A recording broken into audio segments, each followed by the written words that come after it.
En novembre dernier, des journalistes révélaient l'existence de centaines d'arrangements financiers conclus par des multinationales au Luxembourg pour ne payer aucune taxe en Europe. Au cœur du système, l'entreprise de conseil PwC et des groupes comme Amazon, Ikea ou encore Deutsche Bank. Le problème, c'est que le nouveau président de la Commission européenne, Jean-Claude Juncker, a été Premier ministre du Luxembourg pendant 25 ans. Les médias ont réagi sans attendre, certains demandant la démission pure et simple de M. Juncker.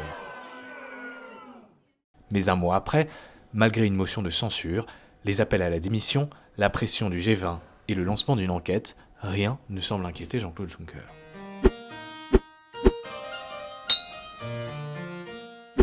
« 76 députés ont déposé une motion de censure contre M. Juncker. Parmi eux, Marine Le Pen, mais aussi l'anglais Nigel Farage et l'italien Beppe Grillo. Mais le moins que l'on puisse dire, c'est qu'au Parlement, les eurosceptiques sont impopulaires. Face à eux, 500 députés qui les soupçonnent de vouloir détruire l'Europe. Une aubaine pour M. Juncker, car l'opposition, des libéraux aux Verts, en passant par les socialistes, a volé à son secours.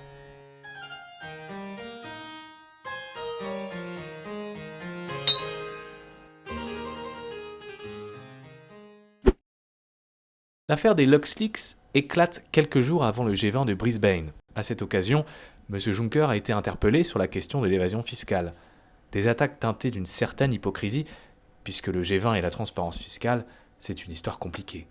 La question a déjà été évoquée lors du sommet de Londres en 2009, puis à Pittsburgh, Toronto, Séoul, Cannes, Los Cabos et Saint-Pétersbourg. À chaque fois, les mêmes annonces, mais aucune mesure concrète.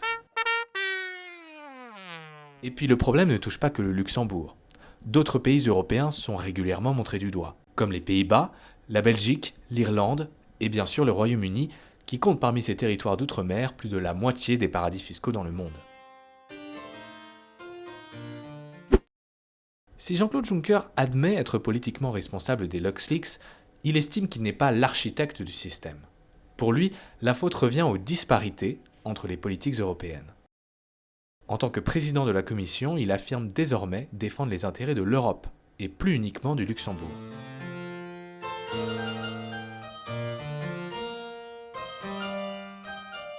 Jean-Claude Juncker veut réformer le système. M. Juncker a promis de ne pas intervenir dans l'enquête qui le vise. Il a dit qu'il prendrait ses responsabilités s'il est reconnu coupable. Une façon de prendre ses adversaires de court, et surtout de couper court à toutes les critiques.